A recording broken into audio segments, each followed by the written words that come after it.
There will now be an opportunity for silent prayer or meditation.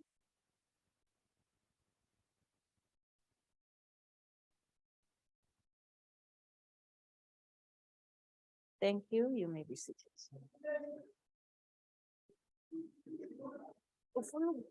Ufuna ukwenzani abacimezile?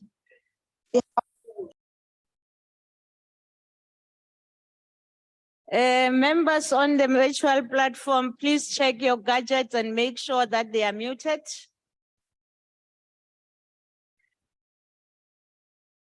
Be forewarned. Honorable members, I will now ask the secretary to read the order. Debate on vote number 40, Transport Appropriation Bill. Thank you. May I now recognize the Honorable Minister of Transport, the Honorable Chikunga.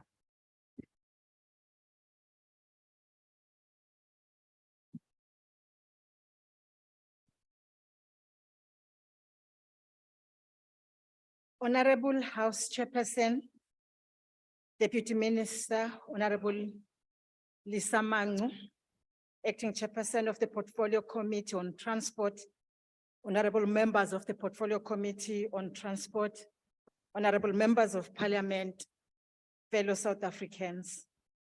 House Chairperson, as I deliver my maiden budget vote speech as the Minister of Transport, I am guided by the wise words of the founding father of our democracy, Tata Nelson Mandela, when he said, after climbing a great hill, one only finds that there are many more hills to climb, unquote. But regardless of the hills before us, the time is always right to do what is right. That is making the lives of our people and communities better, a kilometer at a time. These words resonate with the acknowledgement that economic growth and social development of any nation is a continuous feat which must always be committed to at all material times. Our singular focus remains in ensuring that we deliver tangible outcomes our people can see and experience. House Chairperson, our 2023-24 budget allocation of 79.5 billion rands will be channeled towards delivering on these tangible outcomes. Of the 79.5 billion rands, total transfers and subsidies account for approximately 98% of the department's expenditure to the tune of 77.9 billion rand in the 2023-2024 financial year. Of this, 47.2 billion rand is transfers to our public entities and agencies, and 30.2 billion rand is transfers to other spheres of government.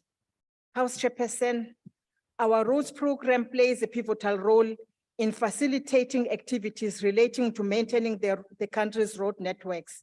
Investment in road networks are targeted at ensuring that passengers and freight carriers, which hold almost 80% of South Africa's freight load, have adequate access to safe roads. In this regard, we are working towards finalizing South Africa's road funding policy by the end of this financial year. For this financial year, we have budgeted 42.6 billion rand to fund efforts to construct, upgrade, and maintain the national and provincial road networks. Allocation to SANRAL is 25.4 billion rand. And of this budget, 15.8 billion rand is to strengthen and upgrade the national non-toll network. Amongst the SANRAL mega projects, we are continuing with the construction of the Moloto Road Corridor, the N2, the N3, and N7 road networks expansion, and the N2 Wild Coast projects, which include the construction of the two iconic bridges, Msikaba being the highest in the continent, and Mtentu being the longest bridge in the continent of Africa. We are also in the process to commence with the construction work in the northbound section of the 3.9 kilometer long Huguenot Tunnel, making it the longest road-based tunnel in Africa again. These SANRAL mega projects confirm the diverse engineering excellence and the profound expertise found right here in South Africa. Honorable members, our work to improve the condition of our road network, which includes refurbishment, rehabilitation, and eradication of potholes, particularly in provincial and municipal roads, continues to gain momentum. In the process of undertaking this work, job creation through labor-intensive methods remain our priority. We are also working closely with TITA to develop requisite skills. For the Provincial Roads Maintenance Grant, we have allocated 15.9 billion rand, of which 4.6 billion rand is specifically earmarked for the road refurbishment, disaster relief, and the construction of 96 well-equipped bridges in the rural areas. We also recognize the value of working with research institutions like the Center for Scientific and Industrial Research for Innovation Solutions, like the nanotechnology solutions, which we will be piloting this year in the gravel road upgrade program. It is our intent to employ the nanotechnology solutions to upgrade our gravel roads to well-engineered and all-weather conditions network. We are also committed to working with the private sector in a structured manner to address this challenge and create a multiplier effect in the rehabilitation and maintenance of our provincial as well as our municipal road network. Honorable members, the work continues to restore and rebuild infrastructure that was damaged by floods during April 2022 that affected the provinces of KwaZulu-Natal, Eastern Cape, and Northwest. We are committed to ensuring that we build the capacity of our municipalities through support interventions to achieve efficiencies in road maintenance. In this regard, we're also going to establish a roads war room to address all road-based challenges. Honorable members, we are purposeful in our efforts to arrest the carnage on our roads.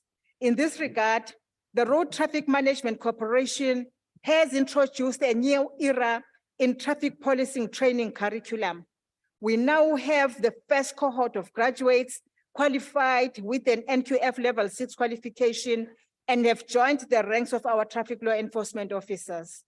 This new generation brings to the table fresh and innovative solutions to the intractable challenges of the carnage on our road.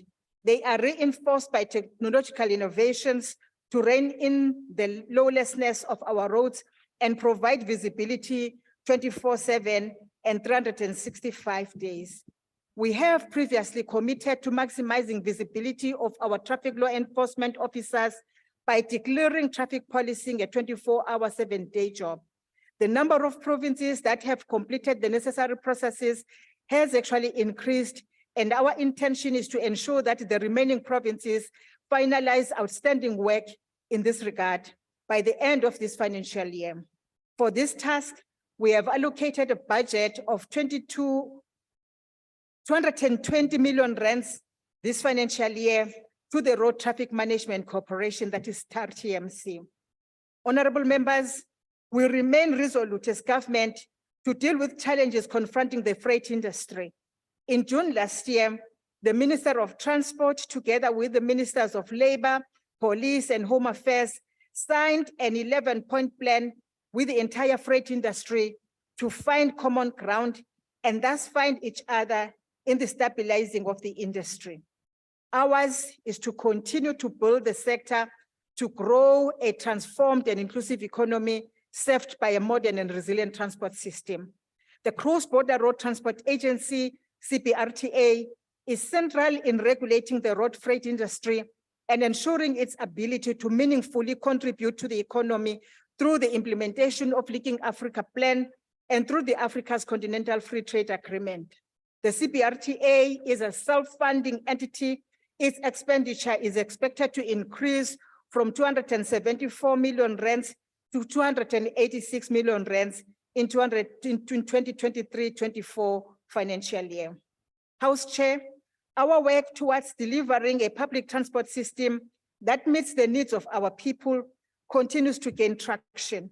The department plans to achieve seamless integration of all modal public transport operations that provide a public system for the delivery of efficient, affordable, safe, and reliable transport.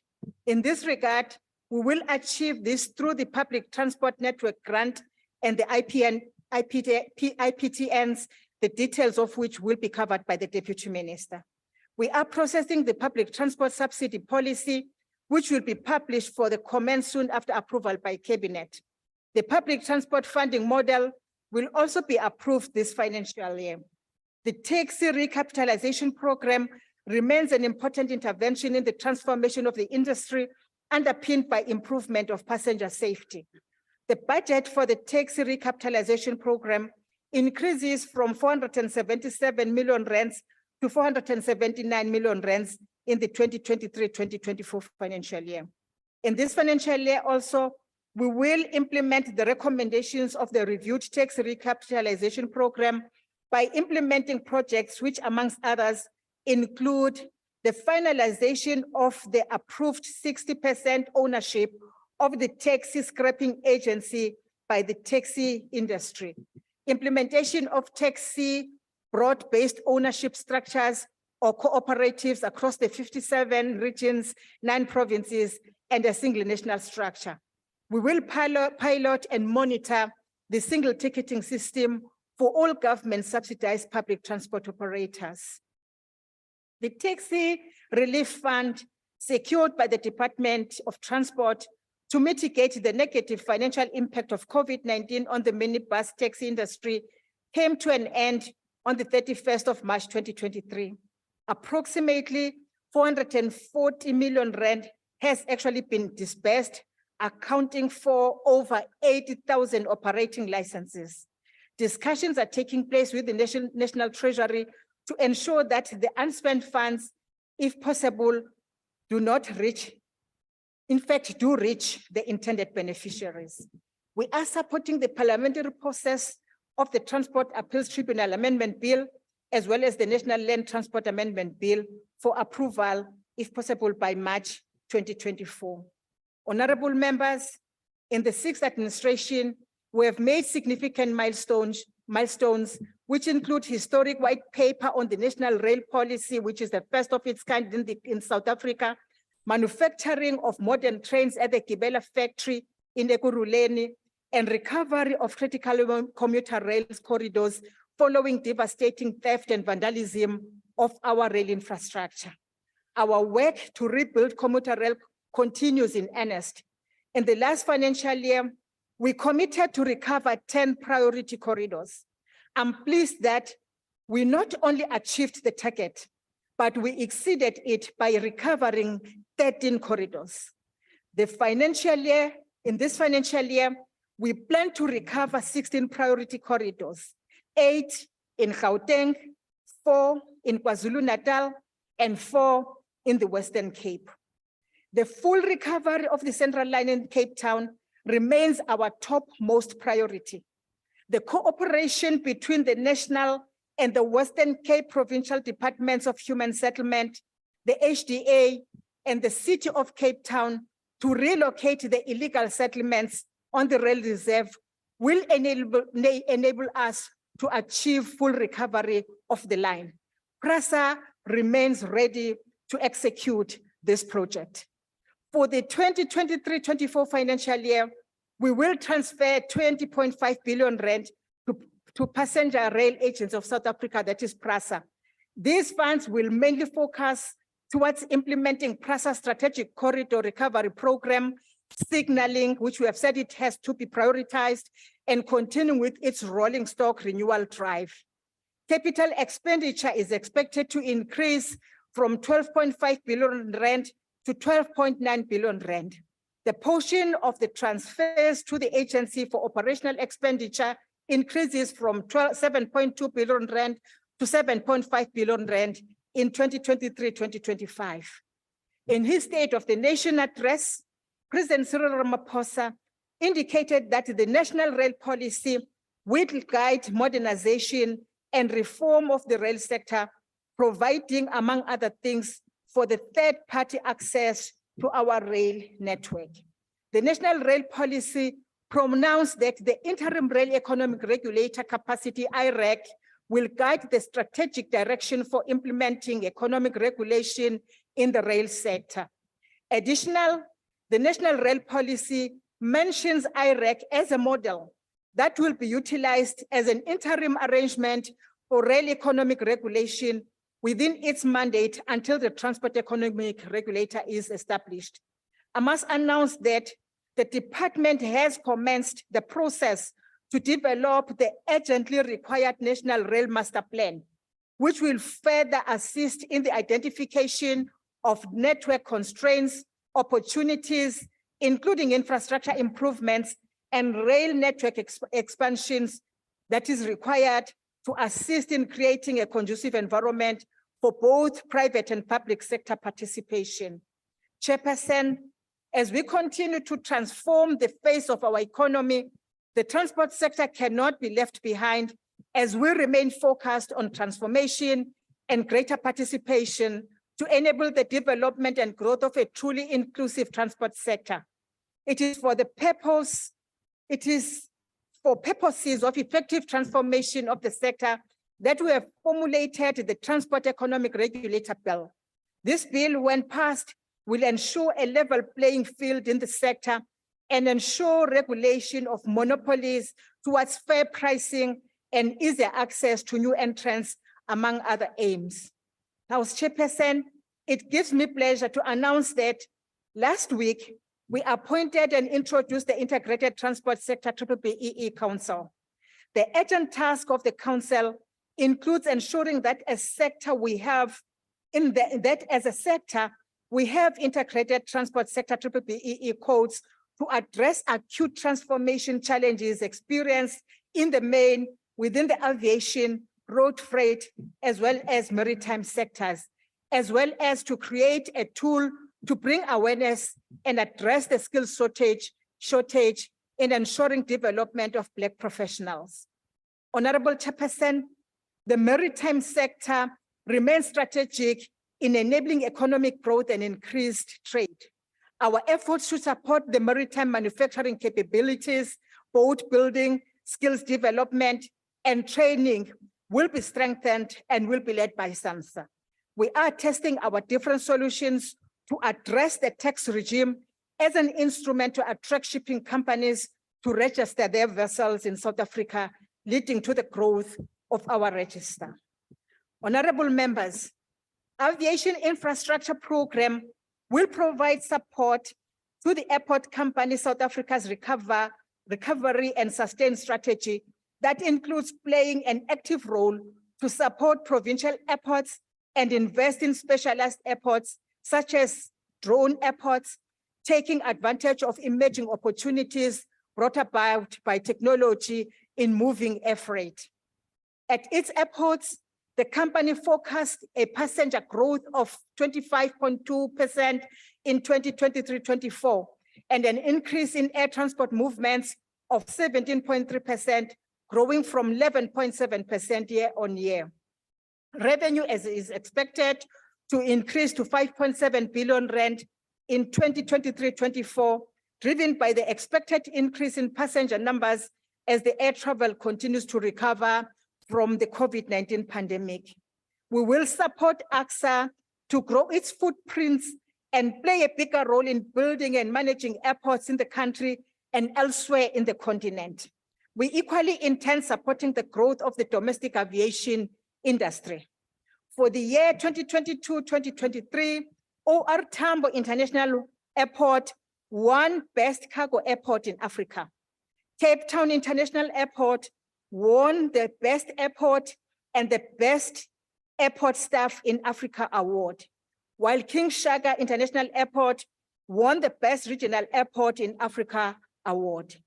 Our 3 airports continue to be rated amongst the top 100 best airports in the world, out of about 5,000, or if you want, 15,500 airports in the world.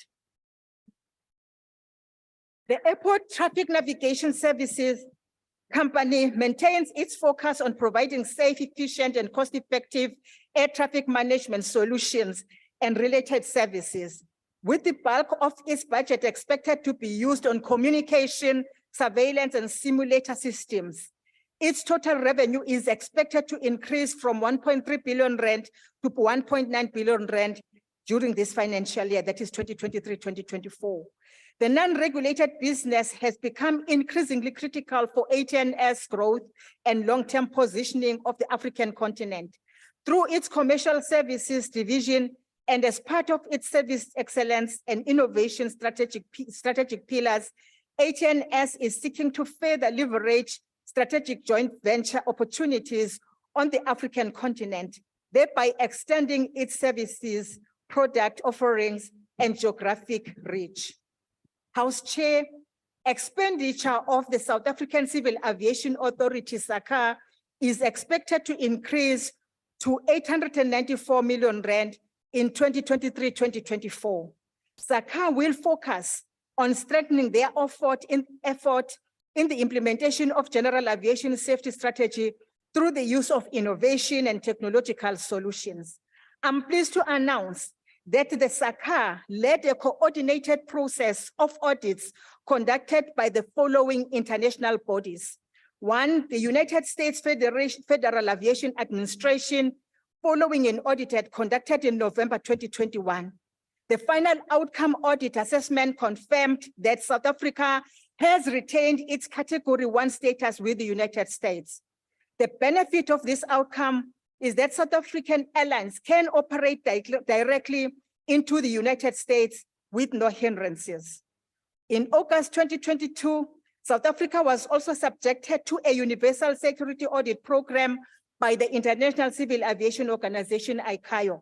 I'm pleased to confirm that South Africa has now received the final report from ICAO, and the state, that is South Africa, received an unqualified audit opinion with no significant security concerns raised by ICAO.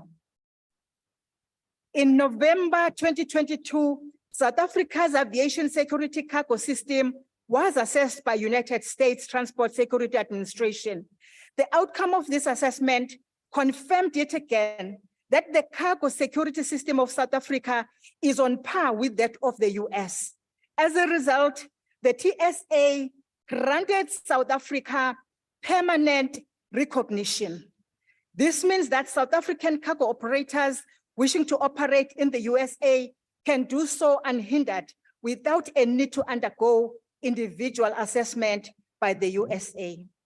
In March 2023, we were again audited by ICAO under its Universal Safety Oversight Audit Program. From this audit, South Africa did not attract any significant safety concern and received an overwhelming effective implementation score of around 92%. This is a significant improvement from the 87.3% that ICAO gave the country in the 2017 audit. And of course, the recognition of South Africa's aviation system by leading aviation states, but of course the ICAO and bodies, such as ICAO, has huge economic benefits for the state and the operators in our country. We pride ourselves as Team Transport for the progress and achievements recorded, which sometimes seemed as insurmountable hills to climb. But with the support, of course, of the former Minister Mbalule, of the Deputy Minister, Honorable Lisamangu, the Director General Advocate Mlau, the boards, the CEOs, the executive management of both Department of Transport and our state-owned companies and public entities, as well as the ministry led by the Chief of Staff, of course, the advisors to the minister and the departmental staff and the entire sector industry stakeholders, the diligent teamwork, commitment have made the hills to become enablers to economic growth and development opportunities. As I conclude, regardless of the hills, the time is always right to do what is right. And we know there are hills, but the time is always right to do what is right. House Chairperson, I present the budget allocation for the Department of Transport, vote number 42 for the financial year 2023-2024. And I thank you very much. Thank you, Minister.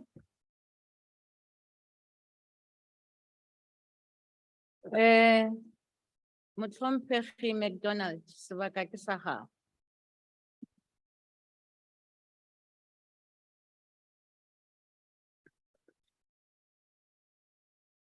Honorable House Chairperson, Honorable Minister of Transport, Honorable Deputy Minister of Transport, Honorable Members of Parliament, ladies and gentlemen. This country has an extensive and modern transport network in different modes and in the form of ports, road, rail, and civil aviation. It is a transport system which is functional and making a recovery from the period of COVID pandemic.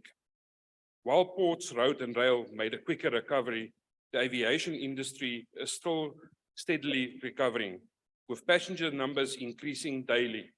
Transport is a key driver for economic development and inclusive of economic growth, as it is critical for moving people, goods, and services and freight. Therefore, this budget vote and the department's program must ensure the restoration and development of the different modes of transport. Transport infrastructure and development is a key economic reconstruction and recovery plan. Ensuring that people are linked to markets and can access markets easily is crucial. The current challenge in the transport sector is to ensure infrastructure investment in passenger and freight rail and develop rail infrastructure, including passenger rail stations which has been vandalized, especially during the COVID-19 pandemic. Moreover, investment in the infrastructure needs to be protected, as South Africa is a capital-scarce country and therefore can only afford to build the same infrastructure once.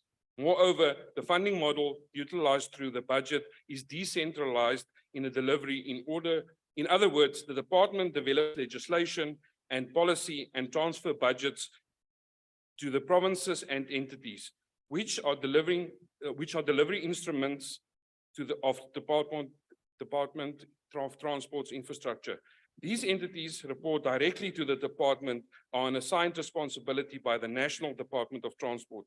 This decentralized budget funding model, which without significant reporting and accountability, has created challenges in ensuring transport infrastructure delivery. Therefore, it's significant that in this year, the review of the APPs, the department will receive detailed reports from the provinces on the progress related to the development of transport sector. This will enable the National Department to utilize road grants and other grants for their budget. The discussion on annual performance plans has indicated that the provincial transport departments report quarterly on the progress to the National Department of Transport. This will ensure that infrastructure development occurs in the transport sector and that the projects can be efficiently implemented. The infrastructure projects in transport are intended to deliver the necessary infrastructure and create jobs through the different projects. The department has seven programs, and a budget of 79.6 billion rand. These department programs are administered with a budget of only 516.4 million rand. Less than 1% of the overall budget. This means that the bulk of the budget is geared towards developing the transport system for the benefit of the public and to serve as an essential driver for economic growth, which is critical for the implementation of the ANC government's priorities and programs for transforming the transport sector. In the past, the department has been underspending in this program due to vacancies in critical positions. This must be addressed in this financial year as it negatively impacts on the implementation of the programs. The Integrated Transport Planning Program, with a budget of 89.4 million rand, is important for the country to ensure that integration and linking of different modes of transport to ensure efficiency. Most of the budget is dedicated to rail, road, and public transport service delivery. These modes of transport are essential to the people, as rail remains the cheapest and most efficient mode of transport for the movement of people and goods. PRASA has been allocated budgets for the development of stations and the opening of railway lines. These need to occur in this financial year. Rail is the transport of choice for the working class and the poor, and as efficient and the most cheapest form of transport. The budget for the rail in this budget vote is 20 billion rand, which is geared towards the infrastructure development and improvement of services. The road transport budget is the largest in the transport budget vote at 42 billion rand, which is over 50% of the budget, at which much work needs to occur on road infrastructure in terms of maintenance and new development. In addition, this budget includes building bridges to ensure that people can access markets and modern conveniences of life. Road transport remains the primary mode of transport, and the department and its entities have planned much development for this financial year. Projects must be implemented effectively and efficiently and within budget. The civil aviation program has many essential components and the regulatory function to ensure the safety and development of the sector.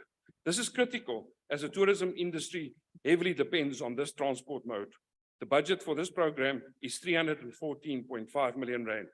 The maritime program has a budget of 379.2 million, and it is a critical priority for the ANC government to develop the oceans economy, including developing ports that facilitate essential imports and exports. The improvement in public transport in terms of the road transport through the BRT system, taxi industry and its linking with rail is a key deliverable and priority for the ANC government as it seeks to provide a reliable, efficient and safe mode of public transport at the cheapest possible cost to the working class and the poor. It is vital in the fight against poverty, inequality, unemployment and historic economic exclusion from transform people's lives. Excuse me. This program seeks to enhance the lives of the working class and the poor and create better life for all. Expanding the BRT system through its spread to more cities is important for more efficient public transport system. Furthermore, it is important to ensure that the transport subsidy for public transport benefits the users of public transport and buffers the commuters from increased costs or high cost of public transport. The regulatory structures that deal with the implementation of transport regulation must be functional regarding safety and other functions. Our transport system must continue to operate on the highest standards possible and international norms and regulations, as has historically been the case. The Portfolio Committee made several essential observations in the budget vote, and it is critical to bring that to the House during this debate. The committee appreciated that the annual performance plans of the department had a refreshed focus as it assessed what worked and did not work. In terms of the priority areas and its alignment, the committee also observed that the programs for dealing with potholes through the Valezonke programs has commenced, and so has the bridge repairs. This observation also needs to be coupled with the Valezizwe bridge building program, so the opposition criticism of road maintenance and using potholes as an example will, through this budget vote, end up in a fixed pothole covered in tar. The report also makes important recommendations in the budget vote, reporting on filling vacancies in the department, which impacts the qualitative implementation of programs and its cause for underspending in the department. Moreover, it looks critical at road maintenance and the backlog in issuing driver's licenses, and it recommends the necessity of regular report backs on the progress to the committee. The department must respond to its observations and recommendations of the budget vote. Report. The ANC government, under current physical conditions, seeks to impactful quantitative spending, which gives most value for money and ensures that the transport infrastructure is developed and the public transport system improves the quality of life for people. Therefore, corruption has no place in the delivery of efficient transport sector in this country, as it's a key driver to the economy. True. Chairperson, the budget vote report reflects a plan of action by the department to implement projects to improve the transport infrastructure for the benefit of the people and the country's economic development. This is imperative as it's an integral implementing and economic reconstruction and recovery plan. Constructive criticism by the committee of the department has led to us having a budget vote on the transport, which is orientated towards key deliverables in the transport sector. The Portfolio Committee on Transport keenly awaits the reports from the department, informing it on progress related to delivery achievements achieved with the various programs, but especially concerning those programs which ensure the development and efficiency of the transport system. The ANC supports vote 40 on transport. Thank you. Thank you. The Honorable Dr. Hansinger.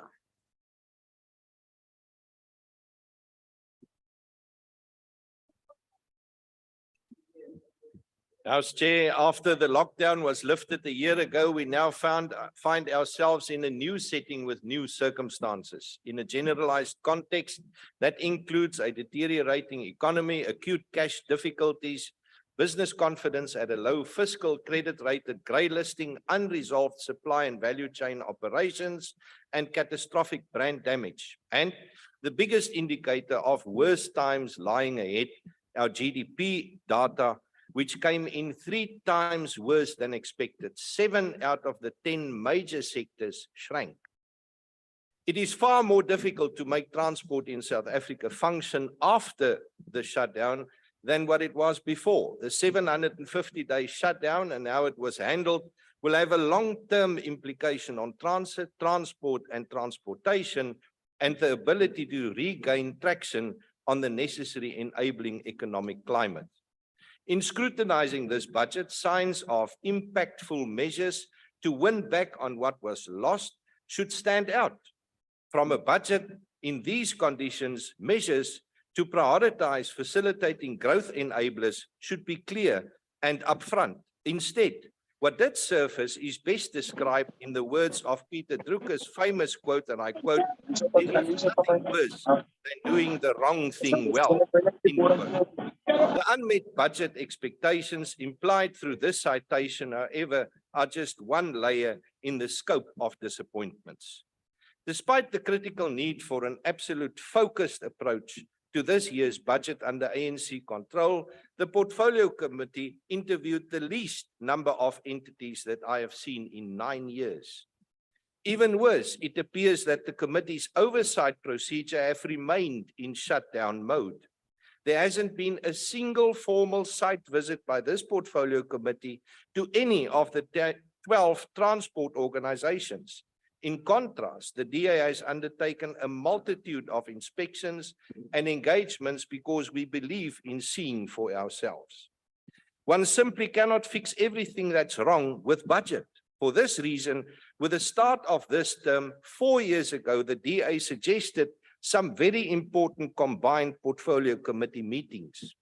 Disappointingly, the ANC decided to ignore this proposal and avoid interaction with other portfolio committees, which shows the disinterest to address and solve problems. The involvement of SAPS in finding solutions to safety and investigation concerns relating to public transport on roads and by rail was not seen as being beneficial by the Transport Portfolio Committee. Furthermore, it was not thought necessary for this committee to meet with the Justice Portfolio Committee to discuss major trends in asset theft and vandalism and how punishments are applied in court and what legal changes are required to protect users and property.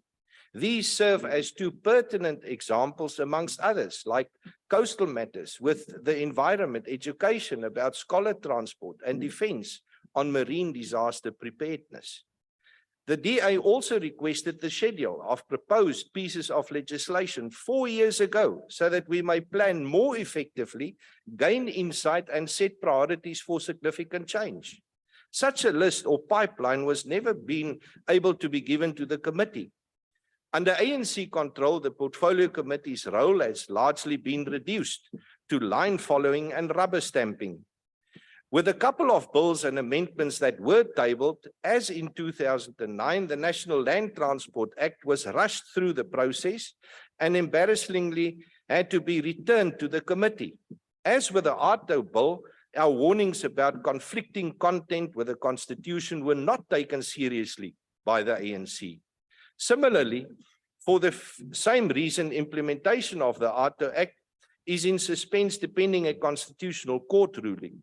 For the same reason, the hasty finished ERT bill will most likely also end up at the Concord. Such delayed and under-designed acts and regulations ripple effect to the ongoing annoyance of, in the case of R2, traffic law enforcement, because through this inappropriate road user behavior is seemingly tolerated. Ten spyte daarvan dat ons aangemoedig is met die spesifieke aanstellings van die jongste ministers van vervoer, het ons nou 6 ministers van vervoer in slegs 8 jaar gehad. Die meeste met 'n plaasvervangende DG om elke nuwe regime of skema te lei. Die groter gaping tussen die behoefte aan regulering en die skep daarvan is een aspek van bestuur wat erg belemmer is deur die vinnige wisseling en musical chairs speletjies. Daarmee is die broodnodige konsekwentheid in rigting deur visie en stabiliteit heeltemal verontagsaam. Maar dit is nie al wat misgekyk is nie. Die DA beskou dit as die hoofrede van ooglopende voortsleepende bevoegdheidstekorte binne die departement, ook in hierdie begroting deurdat daar reeds beplan word vir die besteding van R250 miljoen aan konsultante op die gebied van openbare vervoer alleen. One such consultant-driven project was the under-considered Economic Regulation of Transport Bill. This being a matter of great concern since it will introduce yet another transport entity. It received the ANC's approval despite having very little information about how tariff, fee and fee-regulated functions will be moved from amongst nearly all 12 entities into this new fantasy SOE. Professor Shabir Madhi, Dean of the Faculty of Health Science at Wits University, accurately described similar conditions when he said, and I quote, "Pretending that we are achieving anything with regulations that are obsolete and not fit for purpose, and pretending you are still achieving anything with them demonstrates the incapacity of the government to understand what it is trying to achieve," end quote. A statement made during lockdown, but with profound application at nearly all level sectors and events under ANC control. The most recent example is the Road to Rail Dream project, the newly adopted KPA with all sorts of imaginations and detached ideas. And this is why. 10 years ago, Transnet enjoyed nearly 30% of the container market share between Durban and Gauteng, and in 2022, Transnet had less than 13% share of container movement. The difference is what we experience on roads in the form of truck volumes, because from 2008 to 2021, containers through Durban Harbour grew with 40%. And 25% in the first 3 years alone. Transnet simply missed out and the trucking industry captured the competitive edge. The two important economic elements to acknowledge in this equation is that market share lost is not gained back over the same period unless dynamic measures are included in a convincing turnaround plan. It boggles the brain how the Department of Transport imagines having any impact on this in reducing trucks and increasing rail freight when they do not have control or administrative authority over Transnet, yet it is because it is an entity under the Department of Public Enterprise. Given the same challenge under DA control, we would immediately engage in merging PRASA and Transnet and lay the outdated Succession Act to rest. With this, we will get rid of the current ridiculous habit of cross-invoicing and absurd payments between passenger and freight rail operations. Yes, PRASA pays Transnet and vice versa for using different sections of often the same rail track, platforms and locomotives, while all assets belong to the same one state. A ridiculous and absurd state of affairs which only makes sense to the ANC. In merging PRASA and Transnet, more than R1 billion will be saved every year. This saving can be used to, for instance, re-establish freight terminals along active transportation routes instead of trying to make the current freight route configuration work. R1 billion saving every year would go a long way in fixing infrastructure, securing assets, and expanding on current networks. House Chair, while we do acknowledge the progress made and efforts demonstrated to metro rail trains running again in the 4 main urban metro regions, the same progress in administration and management control remains to be seen. The so-called ghost employees are a case in point. Payments to the approximately 3,000 mystery employees of PRASA as a portion of the 28 billion rand in unauthorized expenditures reported to the National Treasury. Paychecks were drawn by ghost employees whose existence had failed to be confirmed. This in the presence of the current PRASA Board of Control, which assumed office in October 2020 and still in place and ostensibly still in charge. The DA criticizes this reckless and unacceptable situation. Behalwe vir SANRAL het geen van die ander entiteite hul strategies en korporatiewe planne en jaarlikse prestasieplan met die portefeulje komitee kom bespreek nie. PRASA en die padongelukkefonds het sommer blaatant besluit om die fidusiëre vereistes te ignoreer. Met verskeie entiteite se rade wat van jaar verval is die DA bekommerd dat daar geen rugsteunplanne in plek is nie. Dat aanstellings nie gesinkroniseer sal word met die siklus van sakebedrywighede nie en dat entiteite bedryf sal word sonder die nodige aanspreeklikheid en oorsig in plek.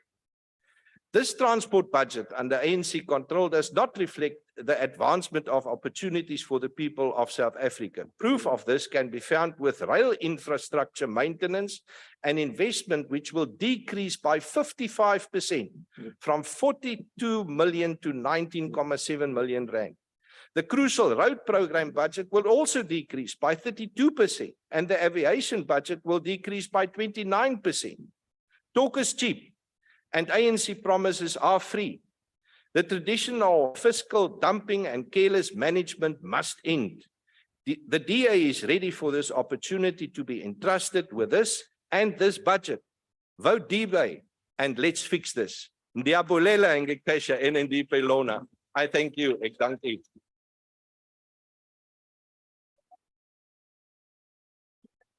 Thank you.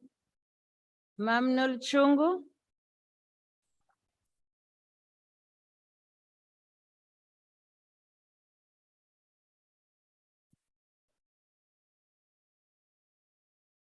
Greetings to the President and Commander-in-Chief of the Economic Freedom Fighters, President Julius Malema, the officials, commissars, and members of parliament and fighters. The year 2023 marks a very special year for the economic freedom fighters since the formation of this revolutionary movement. We have been fighting for functioning transportation for the working class for the past 10 years. We have been advocating for functioning and capacitated state-owned transport companies for the past 10 years. We have been at the forefront of the unbroken struggle for accessible public transport for people with disabilities. As we mark this important milestone in the fight for economic freedom fighters, the Economic Freedom Fighters will hold its 10th anniversary on the 29th of July, 2023 at the FNB Stadium. We call on all businesses, progressive institutions in the finance sector and Black professionals employed in banks, insurance companies, and the broader financial sector to join and finance the revolution. To donate, you can simply visit EFF online donations.org and make any contributions. We also invite progressive stakeholders to buy tables for the 10th anniversary gala dinner. And to do this, you can get in touch with the EFF Treasurer General. Chairperson, we're expected to approve a budget that only benefits a few, and a large percentage of this budget goes to unintended recipients. After 29 years of democracy, there are still communities without bridges to cross rivers. Children are prevented from going to school when these rivers are full due to floods. Some have drowned and died when crossing these rivers in KZN and in the Eastern Cape. In the Eastern Cape, there are still areas that are inaccessible due to the bad condition of roads. The introduction of scooters to be used as ambulances by the former Minister of Health was as a result of the normal vehicles' inability to access most villages in the Eastern Cape. Corruption at PRASA continues unabated, and is condoned by the ANC. The current chairperson of PRASA was fined for using state funds for his own benefit in his previous position as the Minister of Safety and Security. The very same person in his new role as the chairperson of PRASA is staying in a PRASA property, once again using state resources for the benefit of his family. One wonders why he was appointed after having been fined for corruption in his previous position. But only the ANC can answer that. Whistleblowers at PRASA are targeted, sidelined, and unfairly removed from their positions. Whilst we agree and are happy that there is progress in resuscitating rail, we cannot allow a situation where infrastructure is deliberately destroyed by removing security measures, leaving it open to vandalism. And we're expected to approve the budget without raising these issues, including that of over 3 ghost employees of PRASA. Certain individuals appointed by the ANC in these positions do not care about the well-being of poor South Africans. While thousands of road accident victims have been waiting for years for their compensation, all the CEO of Road Accident Fund is concerned about is to look good on paper. Changing the accounting system in order to look good on paper, whilst the reality shows that there are still thousands that are still not paid due to a shortage of funds, is shocking. After 29 years of democracy, thousands of children are still not accommodated in the scholar transport program. And there is still no direction as to which department should the scholar transport be sitting with. Road infrastructure that was damaged by floods is still not fixed, especially in the Chris Hani district region and in some parts of KZN. Operation Valazonke was launched a year ago to get rid of potholes.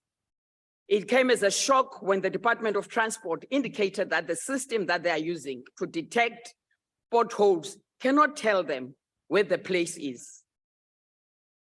The recent accident on Old Natal Spar Road in Vryheid as a result of potholes bears testimony to the lack of commitment to get rid of the potholes after a commitment by the former minister to resurface roads and close all potholes.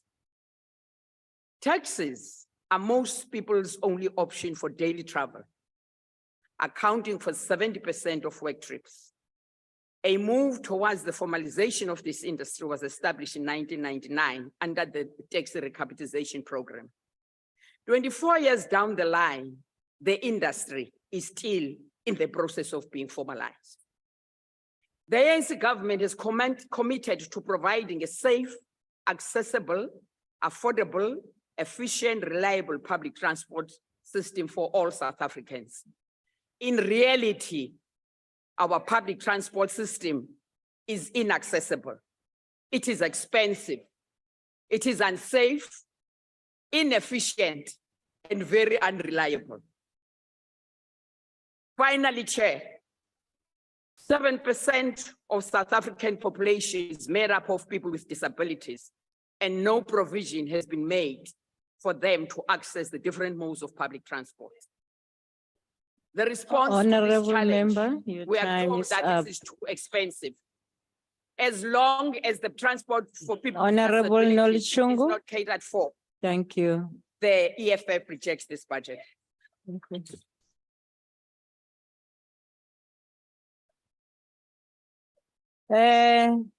Mhlonishwa Sithole.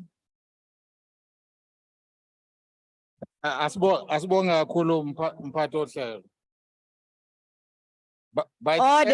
Order members, order. By the end of 3/4 of 2022, the Department of Transport and its entities had underspent its budget by approximately 1.5 billion. Despite this, there are many challenges that need urgent address, such as poor state of our roads, bridges that have collapsed and in need of repair. Mhlonishwa Ngqongqoshe, Sekela Ngqongqoshe, imigwaqo yethu imgodigodi. Noma ungasuka uye kuphi umhlonishwa ukhumalo uyazi mawusuka eNquthu yasilutshana ukuthi ufanele uhambe kanjani. Kunzima. Kunzima. With these challenges that face the citizens of our country daily, it is unbelievable that the department and entity feel their understanding of its budget will solve these issues.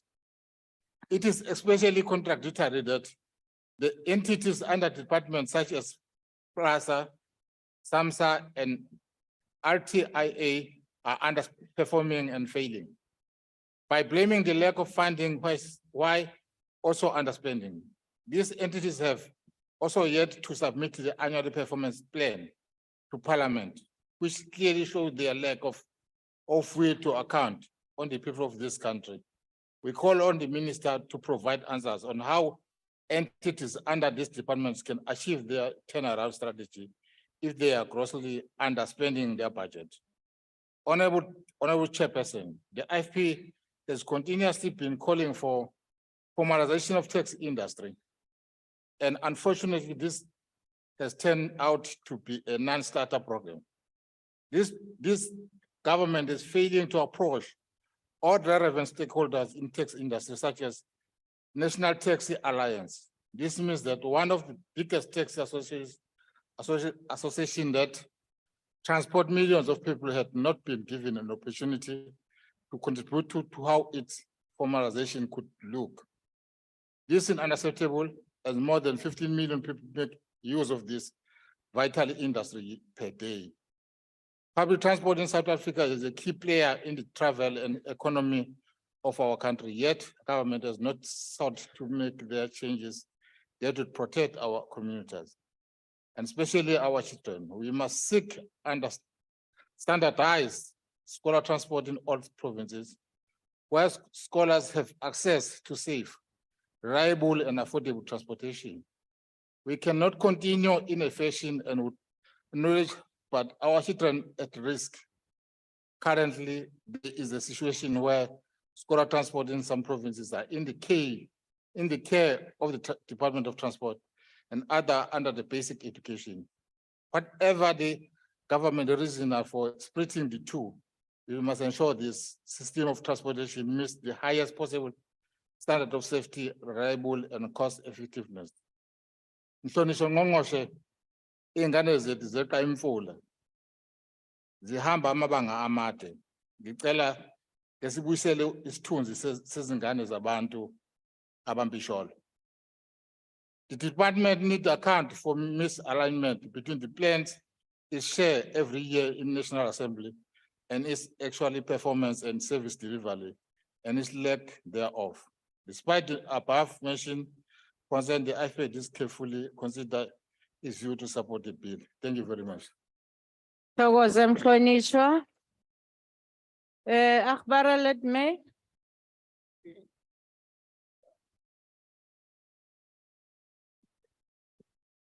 Dankie, voorsitter. I've said in my maiden speech, I'm a ground level politician. Dit wat ek sien in die ANC op grondvlak verskil 100% van mekaar. Die sterkste ekonomie in die wêreld beskik oor die beste vervoerstelsels. Die vervoerstelsels die slaghaar van enige land se ekonomie. Sonder dit kan geen ekonomie groei nie. Dis omdat dit is die rede waarom Suid-Afrika vandag in hierdie gemors is. Dat werkloosheid toeneem, alles verval. In 1994 het die ANC een van die beste vervoerstelsels oorgeneem. Wat het gebeur? Daar was geen politieke wil om daardie goeie stelsel te behou nie. Daar's niks onderhoud gedoen nie. Niks is gedoen om te verbeter nie. Ek wil vandag vir u sê dat die kontrak van China is my baie goeie voorbeeld. Suid-Afrika gaan 'n kontrak aan met 'n vervaardigingsmaatskappy in China. Biljoene rande verdryf deur die Guptas, die helde van die ANC. Wat gebeur? Die kontrakbreuk word gepleeg. Die 160 lokomotiewe staan iewers geparkeer. Ek weet nie in wie se agterplaas nie. Dan vra ons onsself af, wat van die arme mense in Suid-Afrika? Wat van hulle? Daar word nie omgegee nie. En ek het redes hoekom ek dit sê. Ek het nou die dag in die portefeulje komitee nie die eerste keer nie, verskeie keer al genoem. Ja, ek kan my hande wys, meneer McDonald, maar ek sê vir u, tussen Uitenaag, Dispatch en Port Elizabeth loop sedert Februarie 22 geen metro rail trein meer nie. Hoekom nie? Ek het uitgevind by Prasa. Hulle het nie lokomotiewe nie, want die Guptas besit die treine vandag. Nou wil ek vir u iets sê. As jy 'n arm man in hierdie land is en jy leef van 'n klein salaris of loon. Die retourkaartjie tussen Port Elizabeth Uitenaag is R18. Die taxi R70. Hoe moet jy oorleef? Dan sê die ANC, hulle staan op vir die arme mense in hierdie land. Dit is nie waar nie. Ja, ek wil vir u nou net noem dat Gilbertina, ek het al hoeveel keer gepraat, 2 jaar en 3 maande, die ANC doen niks daaromtrent nie. Die DLTC is gesluit deur 'n bestuurder. Hy ignoreer die seniors, die minister, almal ignoreer hy. Hy sluit hom 'n jaar voor die verbeterings aangebring word. Ek het almal gaan sien, die inspektoraat wat hom opdrag gegee het om te sê, maak oop. Hulle voel niks. Die armes, wat gebeur met hulle? Hulle moet ry George toe om uit te passeer vir hulle lisensie. Niks. Maar ek wil dankie sê vir die nuwe adjunkt minister van vervoer wat onderneem het. Hy sal binne weke, sal hy Gilbertina besoek, sowel as Port Elizabeth. Ek waardeer dit opreg en ek sal kyk dat hy dit wel doen. Weet jy, 'n goeie treinstelsel, 'n goeie spoorweë, vervoerstelsel kan duisende werksgeleenthede skep. Ons was op ons besoek deur die 9 provinsies oorsigbesoeke. Op die aar staan 'n man op. Hy het 37 jaar diens gehad by die spoorweë. De Aar was in 1970 beskou as 'n stad in wording. 200 mense het op daardie stasie gewerk. Weet jy wat is vandag oor daar? Hy's gesluit. Daar's niks. 3 sekuriteitswagte, ek het vir die ANC dit uitgewys. Ja. Ons het soveel baie probleme, maar seker die belangrikste 4 wat ek kan uitlig, is verouderde spoorlyne, nie genoeg fondse nie, tekort aan kundigheid en swak infrastruktuur. Dan die potholes in Suid-Afrika, meer as 20 miljoen. En ek wil daarom vir u sê dat die nuwe projek wat aangepak word, ek kan dit duidelik sien daar's 'n verbetering in die Oos-Kaap. Dit word op 'n professionele wyse gedoen en ons is baie dankbaar daaroor. Die taksies in Suid-Afrika, niemand hou van die taksies nie. As jy 'n motorbestuurder is, hou jy nie van hulle nie. Wat gebeur? Hulle vervoer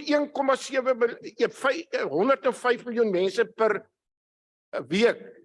Die treine 1,7. Ek wil oorslaan, my tyd loop uit. Sanral, baie dankie vir wat julle doen. Julle doen uitstekende werk. Ons nasionale paaie is in 'n goeie toestand.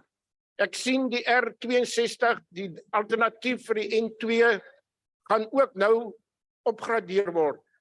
Dit is goeie nuus vir al die mense op die langs die R62. Baie dankie. Ek wil net afsluit deur te sê, meneer Hansjieker, dit is die IKEA wat volgende jaar gaan regeer, dit is 'n koalisieregering. Baie dankie.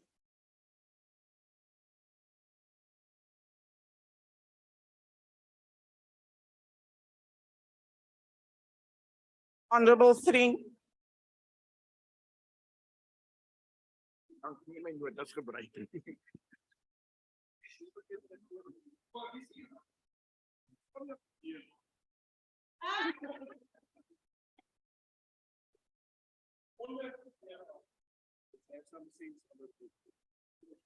Honorable House Chairperson, as we consider this budget vote with an allocation of some 69.1 billion, the ACDP is keenly aware of the importance of our transport modalities, be it road, rail, civil aviation, maritime, or public transport.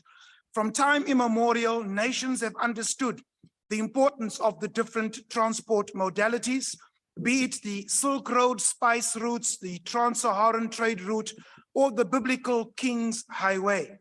These routes were valued, protected, and maintained because of their value in growing the economies of the nations of those times.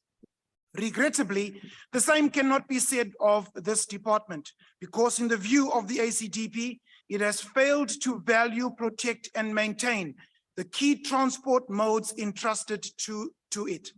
Both PRASA and Transnet have become an embarrassment to our citizens and the business community. Across the country, train services are suspended on several major lines that take people to and from work due to poor management capacity, corruption, inadequate security, which in turn leads to theft, vandalism, and the neglect of infrastructure. Mr. Njomo Lekula, an MD of PPC, laments that transport freight rail, the backbone in the movement of materials in South Africa, is beset by many problems, rendering it incapable of carrying out its mandate of shifting the movement of bulk goods from road to rail. Mr. Lekula further states that it is embarrassing that Botswana Railways is performing better than Transnet Freight Rail, whereas our rail network should be operating as a first-class one on par with some developed countries. Instead, what we have is a collapse of our railway network with the resultant increased usage of trucks and damage to our national, provincial, and municipal roads. This has caused gridlocks at border posts such as Lebombo, adding to time and cost inefficiencies. Additionally, the cost of lost export opportunities owing to transport inefficiencies is said to be over 50 billion rand in 2022. The ACDP would like to give some free advice, Minister, to you and the ruling party as a solution to our failing SOEs. The Singapore success model called MPH, M standing for meritocracy, appointments, procurements must be based on merit. P, pragmatism, stick to what works. Failed ideologies must go. H, honesty. Where honesty is prevalent and valued, corruption is defeated. MPH is what your department needs, Minister, and the ruling party. And you will find Thank you, member. Your time has ACDP. expired. Thank you. I call on the Deputy Minister of Transport, Honorable Manu.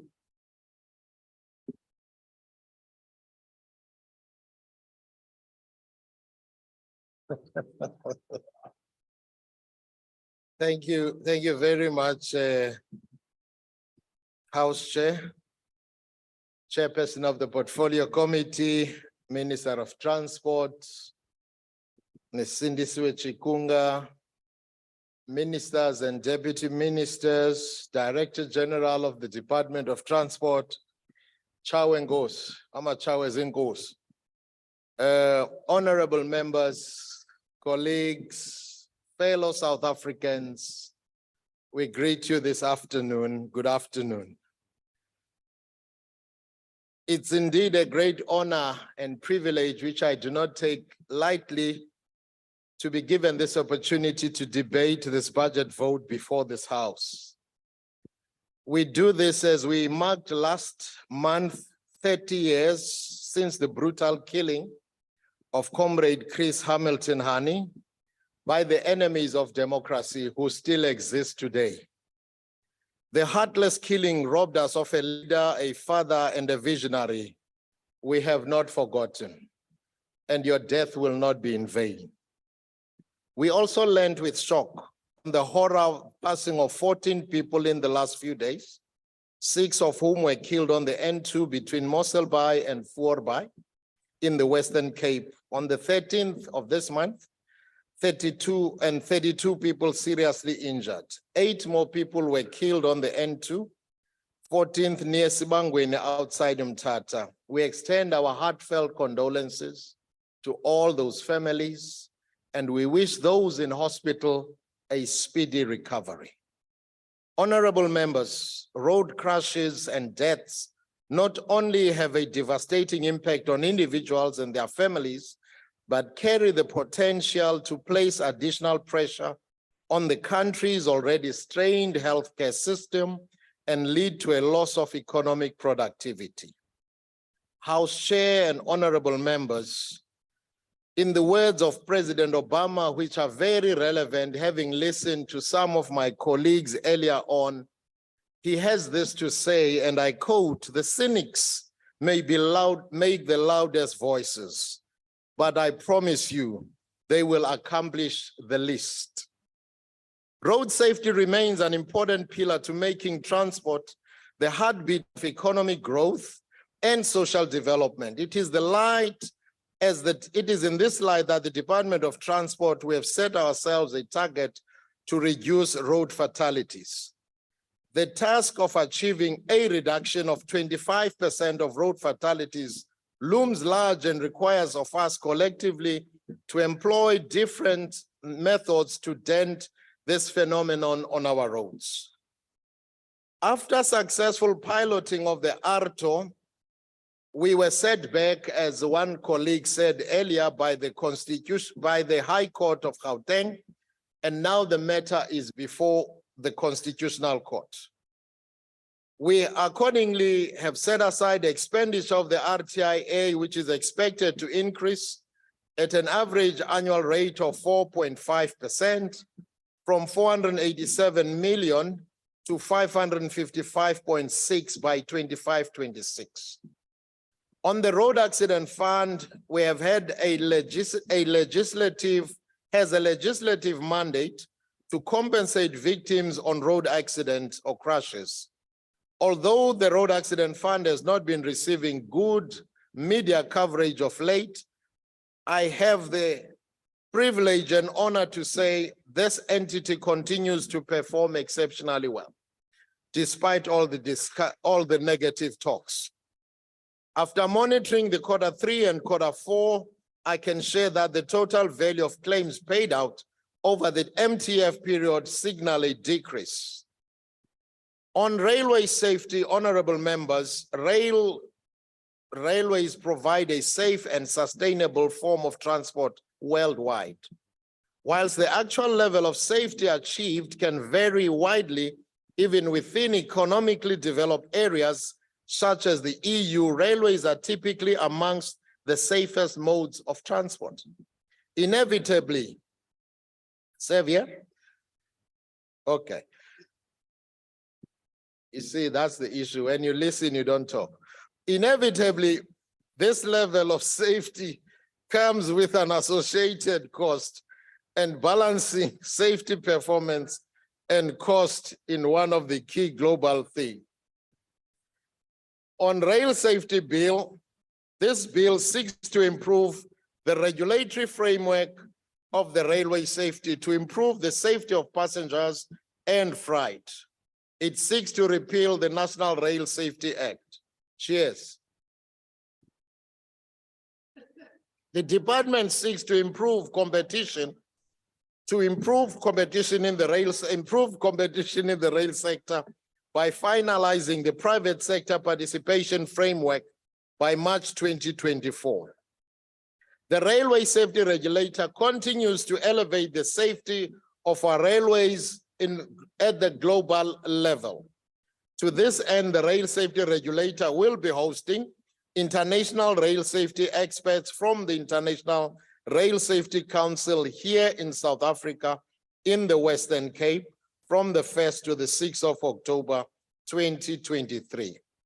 Expenditure is expected to increase at an average annual of 3.6% from around 263.2 million to around 292.5 million around 25-26 fiscal year. On the ports regulator sector, including the Transport Economic Regulation Bill, this passage of this bill requires us to play catch up in the implementation because we are 2 years behind schedule. The ports regulator will morph into Transport Economic Regulator. We will therefore attend to the administrative issues that will ensure our readiness to hit the ground running upon the promulgation of the law. We will immediately get down to work to ensure that once the bill is signed into law, the economic regulator is fully operational within reasonable time. One of the department's priorities in this financial year is the development of effective economic regulation mechanisms for the transport sector to increase competitiveness and access to transport modal networks. We acknowledge the potential of the maritime transport sector to create jobs and to transform the sector by, among others, bringing in new entrants and exploiting the whole value chain for the achievement of economic transformation. To this end, the Ports Regulator of South Africa will prioritize the reduction of costs for maritime as a priority sector by increasing efficiency and effectiveness in our ports. Expenditure is expected to increase at an average annual rate of 2.9% from 44.5 million to around 48.5 million. On the integrated transport planning front, government continues, listen to this, government, Leicester no more. Government continues to improve the lives of South Africans. And our contribution as the Department of Transport is to continue to be in the area of mobility of citizens. In the past financial year, we continued to monitor the performance and rollout of the so-called BRT systems, which is out of the IPTN. In this year, we are working on assisting the 3 metros who have been suspended back into the system. And I want to say to the members or the citizens of Msunduzi, Buffalo City, and Bombela, we are coming your way.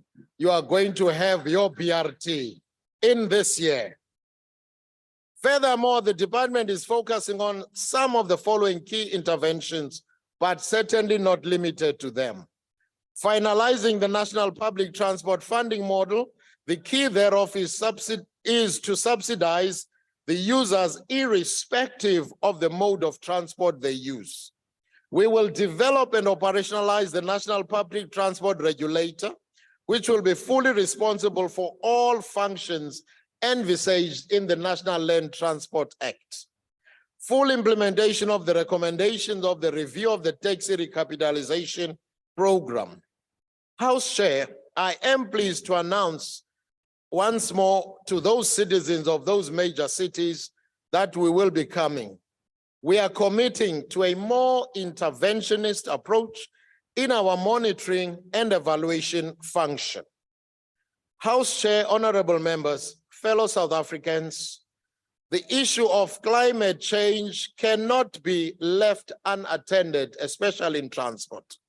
So the development of transport systems is not exclusive of the protection of the environment, and has thus required effective steps towards climate change mitigation, pollution control, and building climate change resilient infrastructure. The development of the transport sector must happen in tandem with the implementation of a clear strategy to mitigate climate change impacts, the negative disaster or repercussions we have seen very well in our country. And in our case, to reduce emissions deriving from transport activities. We must continue to contribute to global attempts to mitigate adverse climate conditions globally. This has required that we ratify conventions to that effect. We will continue to monitor what progress is being made across models and areas to reduce emissions and pollution. In conclusion, House Chairperson, as we wrap up this debate today, I wish to quote once more the words of President Obama at the occasion of his address to the United Nations General Assembly in 2014, where he had this to say, I quote, "We choose hope over fear. We see the future not as something out of control, but as something we can shape for the better through concerted and collective effort." That is what we are saying as this Department of Transport. And also, President Obama had this to say, we did not come to fear the future. We came here to shape it. So as we stand here, we are not going to be fearful or whatever is said by the left, but we are here determined to shape the future. And that we are going to do. God bless South Africa and its people. Diabulela Sihlalo.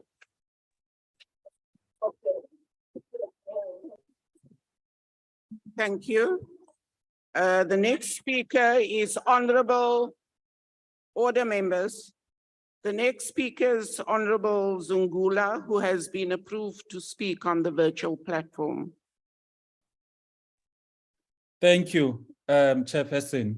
Minister, the point of departure is to deal with the inequalities in the transport sector. Buses, airlines, and the Gautrain are all subsidized by the government.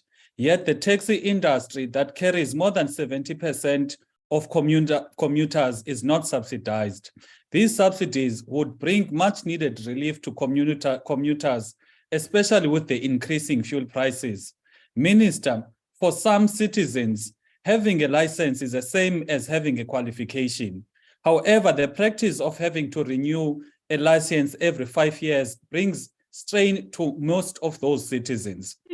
South African truck drivers need your help, Minister.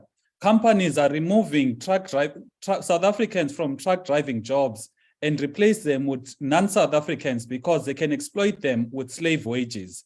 This is a big problem as it creates conflict between South Africans and non-South Africans. These companies that are a source to the conflict must be dealt with. Please, Minister, do not wait up until there's loss of life or the trucks have blocked our roads. Provide leadership and ensure all labor laws are respected by companies in the truck driving industry. Driving a truck is not a scarce or critical skills. Provide leadership, Minister. Equally, what is very problematic, it is the issue of not regulating the e-hailing industry. Minister, as a country, we can't allow Uber and Bolt to operate in our country and there's no tangible benefit to our economy. And is Uber and Bolt registered and paying taxes in our country?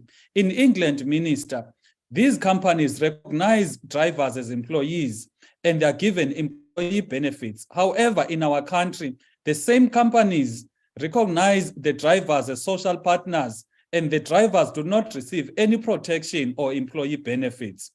There's been an increase in the killing of drivers and the companies do nothing to protect the drivers. The petrol prices have gone up, the interest rates have gone up, but the base prices of these companies has not changed. In fact, these companies exploit the drivers and drain our economy as they take the profits out of South Africa. These companies also allow non-South Africans to dominate the sector. Minister, driving Uber or Bolt is not a scarce or critical skills. We have the worst unemployment rate in the world, and we need to consider our national interest. Last week, I met with the leadership of the e-hailing association, and they spoke at great length about the challenges they face in that industry. I appeal to you, Minister, please ensure that the e-hailing industry is regulated and the e-hailing companies do business in our country in a manner that benefits our citizens and considers our national interest. The Thank you, member. Your time has expired. I call on Honorable Sheikh Imam.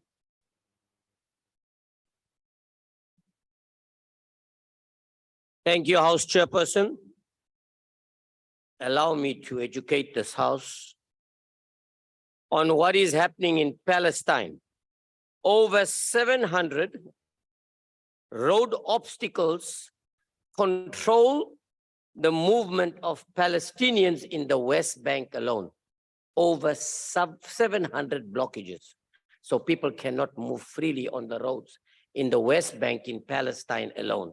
That is the life of Palestinian people. But yes, indeed, of course, very important point. Some of them in this very House support the atrocities committed by the Israeli government in any event. But there's nothing to mislead, it's a fact, it's there. No, let us not get into that argument right now. Now, Honorable Chairperson, if of recent we note a lot of heavy-duty accidents have taken place in South Africa, claiming the lives of many of our citizens. And we need to ask ourselves, what are the root causes of this? You'd notice a lot of these accidents take place in the early hours of the morning, late hours of the night.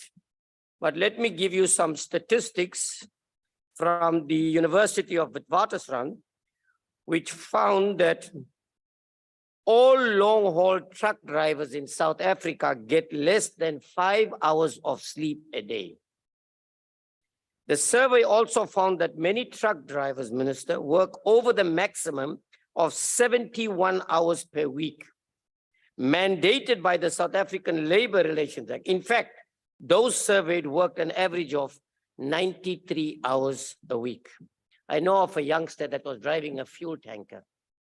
He's been doing it for 3 years. He didn't even have a PDP. Nobody on the road between Durban, Johannesburg, Welkom stopped him at all until he died, until he fell off to sleep with the pressure was being put by his company. Because remember, they get paid by loads, the number of loads you do. He fell off to sleep, tanker went off the road and he died. And the company will not take responsibility for it either. Was never registered, never had a PDP. This is the plight of some of our people on the road. The other thing I want to raise, and a very important one, Minister, that needs attention. Tow truck drivers are dying every day. They are being murdered. And I know there was a bill that was being attended to many, many years ago, and it has not been dealt with appropriately and timelessly. I think we need to deal with it to try and prevent more tow truck drivers actually dying. South African roads are not conducive for long distance haulage, and that's why we need to enhance the rail network particularly. Let us be honest, a lot of the roads, people get frustrated when you have to follow this convoy of trucks and then they want to overtake and it's becoming a problem. But I think very importantly, we need to introduce something. Thank you, member. Your time is Every expired. 200 kilometers you stop, check them up. Thank you. The NFP supports it. Thank you. Honorable Ramadwa.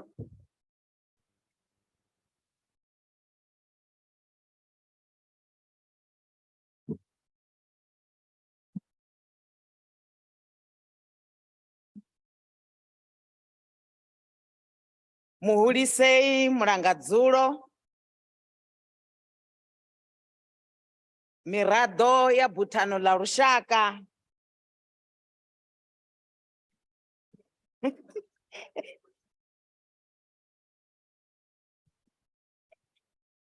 Mirado ya Butano la Rushaka.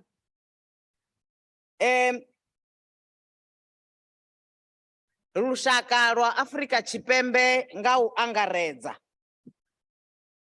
Ndi masiari. Honorable Chairperson, it is important that at this budget vote on transport that we recognize that this year marks the 50th anniversary of the Durban strike of 1973, which was sparked by Patco bus drivers' wage dispute and which ignited the formation of trade union after the suppression of SACTU. We honor the transport workers which led the way. Panda na mihaga ya vashumi panda.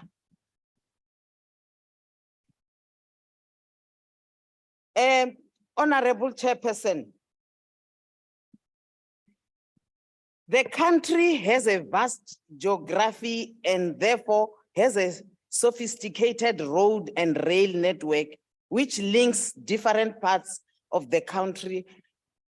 South Africa's total road networks estimated at 750,000 kilometers, the longest of any African country and the 10th longest in the world.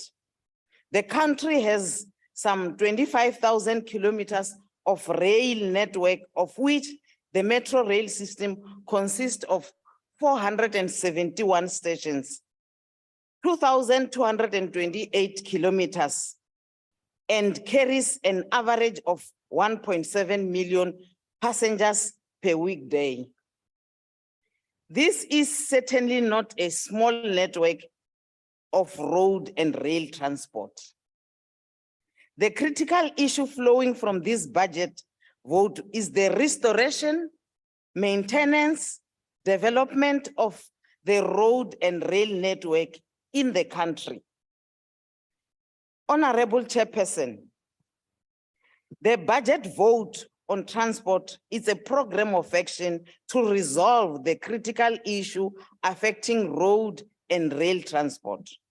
The budget vote on transport is also geared towards improving public transport to benefit of working class and the poor communities. Township residents rely on public transport.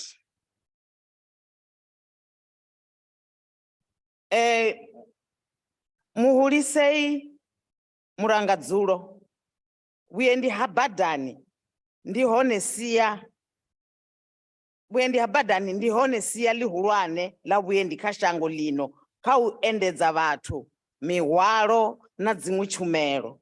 Hezwi zwi itisa uri huve na tshivhalo tshihulwane tsha malori na zwiṅwe zwiendedzi badani dzoṱhe. Zwine zwa amba uri ri tea u ṱhogomela dzibada, zwi fanela u itwa u ṱhogomela zwibada zwi fanela u ita tshifhinga tshoṱhe ngauri bada dzi a ṱala dza vhaisala zwa ṱangana na dzimvula dzi tshi tshisa madindi. Ndi thaidzo khulwane dzi badani dza mavundu.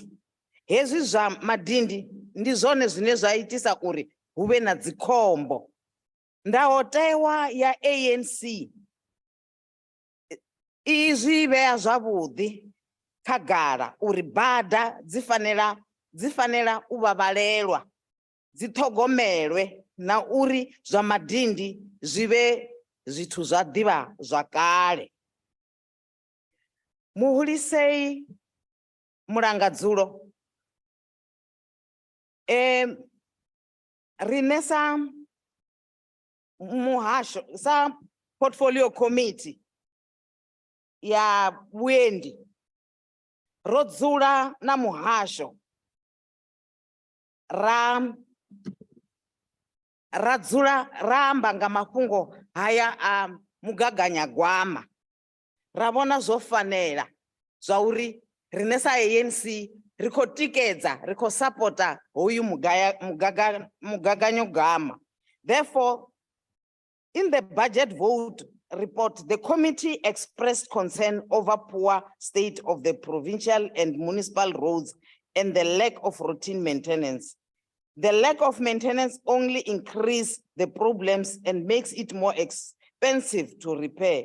As part of enhanced oversight, the committee remains of the view that there is a clear need to receive regular quarterly reports on the implementation of the following grants: provincial roads maintenance grant, rural road asset management system grant, municipal infrastructure grant, expanded public waste program, integrated grant for municipality and public transport network.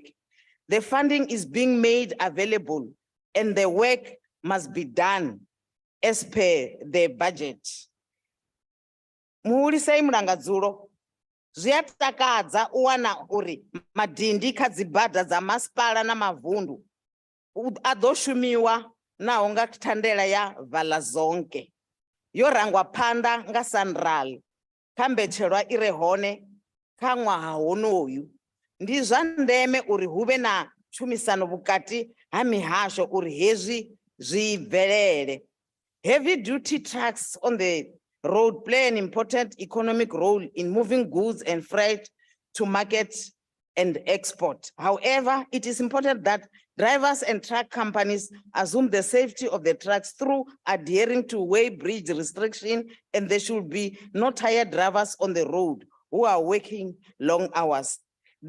There have been far too many major road accidents on provincial roads, which have resulted in the loss of life, even of school children.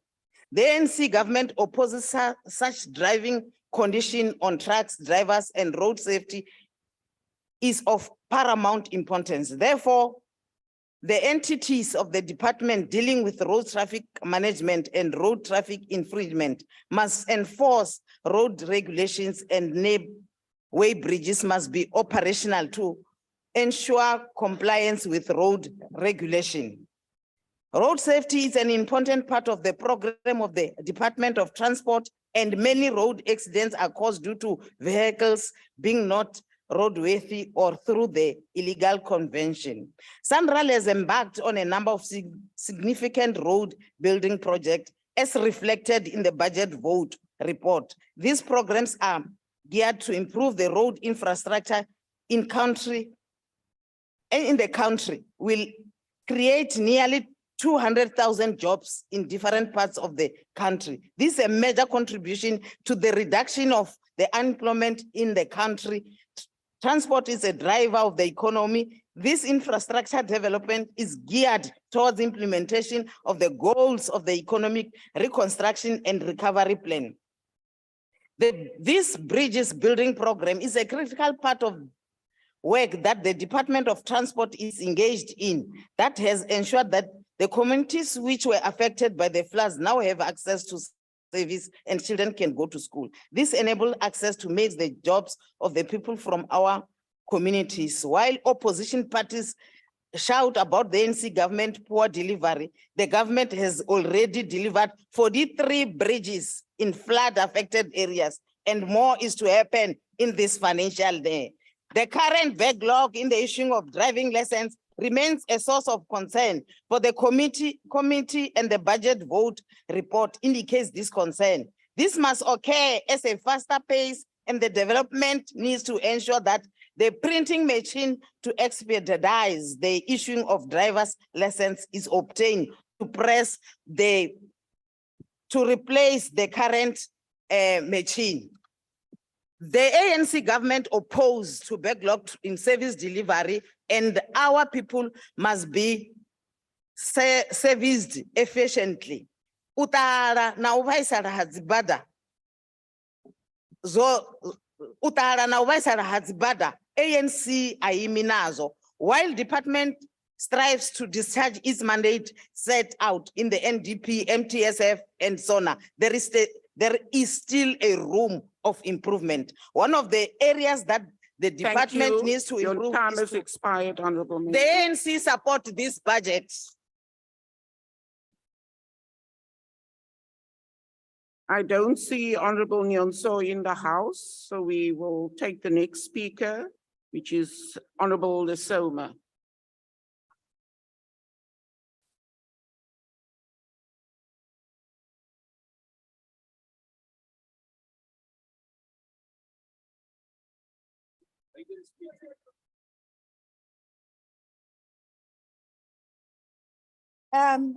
Masizibongele ngenkulu intobeko mphathisihlalo. Sibingelele ngokukhulu ukuthobeka kuma South Africans asivotela ukuthi sibe khona bangadinwa nongomso. Ngihlonishwa mphathiswa womnyango, sekela ngqongqoshe, Mundeni wezokuthutha. Nesizwe sonke sonkana siyabingelela, sizizwa sithobekile.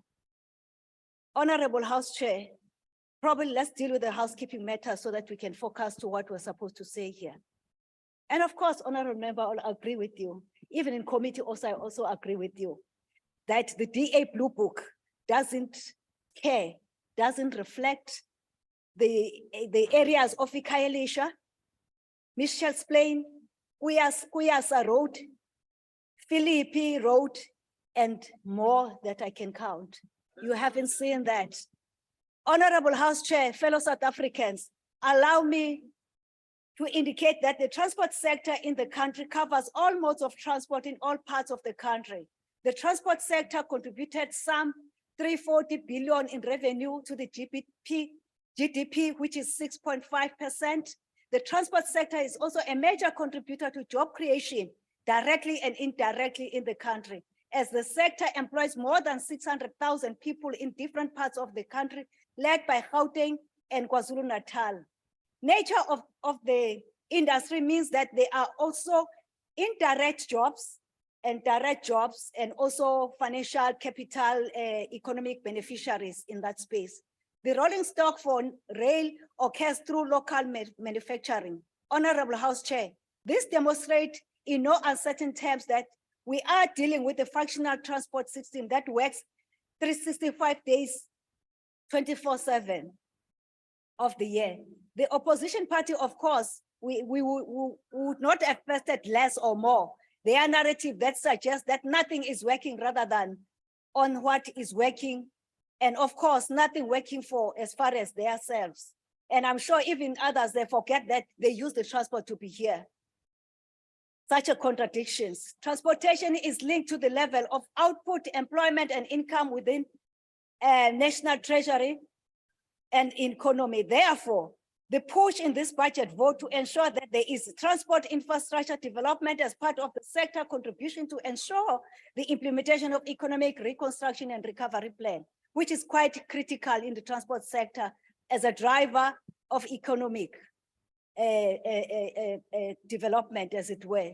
Honorable House Chair, this budget, Vote 40 of transport, is a program of action by Transport Department to ensure the rehabilitation and further development of transport sector. It is a program and budget transfers are generated towards that end. Therefore, our focus on challenges in the transport sector is based on the need for transport infrastructure restoration, rehab, and further development to ensure inclusive economic growth and job creation. We seek a more efficient and cheaper public transport system for the working class and the poor, the marginalized. We seek for a well-maintained road system in all parts of the country, including Western Cape as well. We seek improvement in rail services for passenger and freight rail. We seek that government policy on the rail and services for passenger and freight rail, that the movement of goods from road to rail occurs as in a faster mode and pace that will ensure that it is get realized in our lifetime. Road rather than rail is being used as the dominant mode of transport in the country. It's largely as a result of road transport being more profitable for business than transporting goods and freight by rail. Moreover, Honorable House Chair, in many parts of the country, especially during the COVID-19, the passenger rail infrastructure was vandalized and theft of cables and rail tracks occurred by criminals whom have dilapidated the rail network from operating efficiency. The country has a single rail system for passenger and goods, and therefore inefficiency in the rail system encourages accessible road usage with all its associated challenges. That means more regular maintenance due to the level of heavy duty truck on the road, which affects the road surface, high usage of road by smaller vehicles, including public transport by road occurs due to the rail not being functional in all areas. This requires, Honorable House Chair, work in rail infrastructure development, security, and cost efficient to ensure that rail is economically attractive and efficient for movement of passengers and goods and freight. This will assist in implementation of government policy of movement of goods from road to rail. More importantly, when the Freedom Charter says that the people shall govern, it means that the people, fellow South Africans themselves, need to take responsibility for the public assets which are being benefit to them. Vandalism and theft of infrastructure must be reported to the law enforcement agencies. PRASA and Trusted Rail need to improve the security of the infrastructure and for communities. The rail corridors must be reopened, and this is non-negotiable, Honorable Minister and the Department. South Africans has many entities that report to the Department of Transport, which functional and perform like SAMSA and the Civil Aviation Authority. Our safety standards in the maritime and civil aviation sector are based on the best international standards, as alluded by Honorable Minister. In terms of marine or oil pollution controls, it is by time that the department, honorable members in the portfolio committee, looks at ensuring that SAMSA and oil pollution control are able to acquired a deep water vessel to ensure that Tier 2 pollution control can occur offshore to exploration of our coast for hydrocarbons. South African civil aviation standards are in line with the international standard. The country has a civil aviation track record alluded by the fellow honorable minister. Record second to none due its strict adherence to international safety standards, which is part of our legislation and regulations led by the ANC government. The committee has correctly expressed its concern in observations in the budget vote report about the downgrade of the radar and air traffic in navigation services at airports following the recent audits, as well as the department's budget that did not include the budget allocation for the replacement or repairing some of this aviation equipment. We hope in the BRRRs it will be included. The committee is expecting that the department will find a creative way to deal with this important matter and solve the problem as a matter of urgency. The safety and well-being of passengers is critical to the functioning of the efficient civil aviation industry. Honorable House Chair, the aviation was last mode of transport to make a recovery since COVID-19 pandemic. The airports company needs to maintain and invest in its infrastructure as the passenger numbers are increasing gradually. And the standards of facilities must be in line with other similar facilities internationally. This is critical, Honorable House Chair, for the development of tourism industry, which is a major job creator.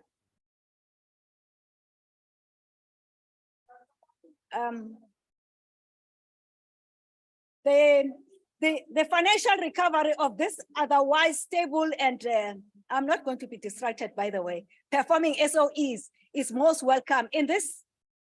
If this is not welcomed by opposition parties, they must speak for themselves. The transport department is functioning within a tight budget and therefore must be governance and checks and balances in place to ensure that the corruption and maintenance is eradicated at the commencement of project. Where corruption arises, it must be rapidly investigated and the full might of the law must take its course. The priority of the ANC government in this budget vote is allocation of funds for the delivery of transport efficiency and inclusive economic growth.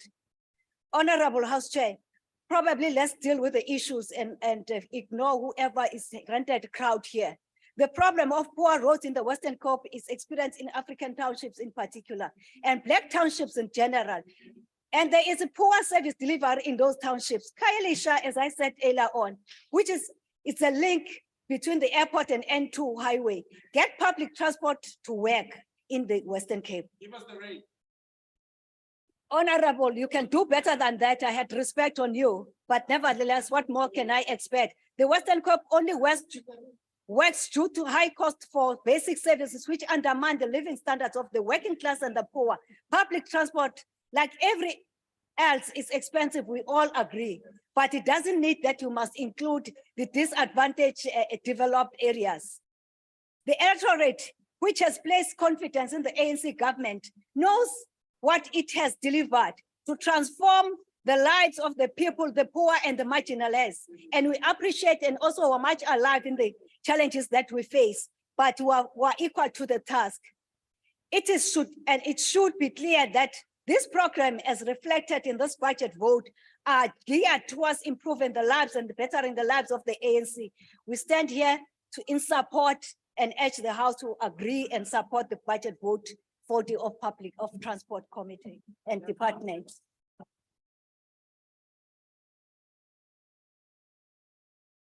I call the Honorable Minister of Transport, Honorable Chikunga.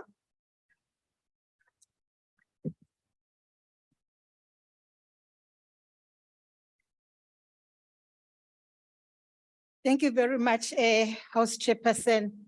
Let me start by thanking all members who participated in this debate. We take issues that you have raised seriously. I just want to also thank you, Acting Chairperson McDonald, for acknowledging the achievements that we have made as the department, but also agree with you that passenger rail is indeed the cheapest mode of transport, particularly for our people. Yesterday, I was in one of the trains and a gentleman who was in the train as a passenger told me that he used to pay 640 rand per month for transportation. Now with the passenger rail from between Belleville and Este River, he is paying 140 rand, which is a real decrease. So indeed, this is very true, and that is why we are engaging in deploying trains in many of the corridors because they mean a lot for our people. Honorable Hunsinger, when you started your debate, I nearly called for a point of order because I thought that when you are to raise issues related to how the PIC portfolio committee works, that would actually be relevant if you were participating in the parliament debate. Because as the Department of Transport, we don't budget for the work of the portfolio committee. And today we're debating the portfolio committee budget. However, I know that your leader will not give you the opportunity to participate, and therefore you probably had to use the opportunity. You then actually said that you visited some of the you then said you visited some of the state-owned companies. And I know for sure that you did not visit Philippi, where people are staying on the rail reserves, and your city of Cape Town told us that they are not able to relocate them because they don't have funding. The Department of Human Settlement transferred to them in March 111 million rand. Now it's changing the tune. It's saying it will not be able to spend that money. Those people would have been removed and they would be occupying formal houses. But you surely didn't go there. I'm sending you to the city of Cape Town so that those people can actually be removed because there is money to build formal houses for them. They visit those places as well. But also, Honorable Chairperson, I hear Honorable May. He's actually saying to us, the ANC is responsible. In fact, he's saying when we took over power, the rail infrastructure in South Africa was good. That is not true. The fact of the matter is that in 1986, the apartheid government appointed a de Villiers. Thank you, Minister. De Villiers Commission. And that de Villiers Commission said to government, to apartheid government, do not invest on rail. From that time, apartheid government was actually spending something like 6 billion rand. Because of that wrong decision, it ended up actually spending 600 million rand. When we came, we found absolute dilapidation.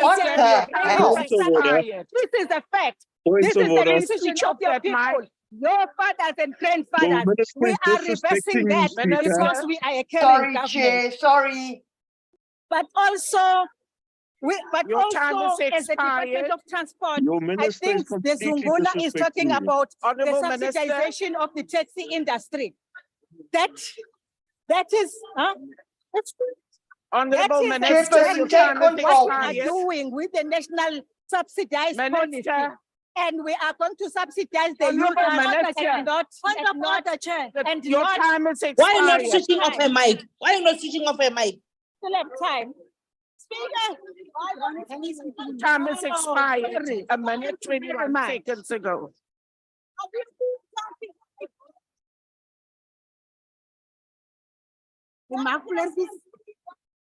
Members are reminded. Order.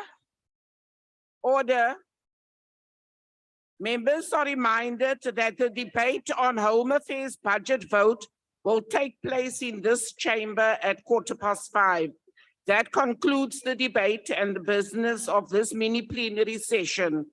The mini plenary session will now rise. Long live the House Chair.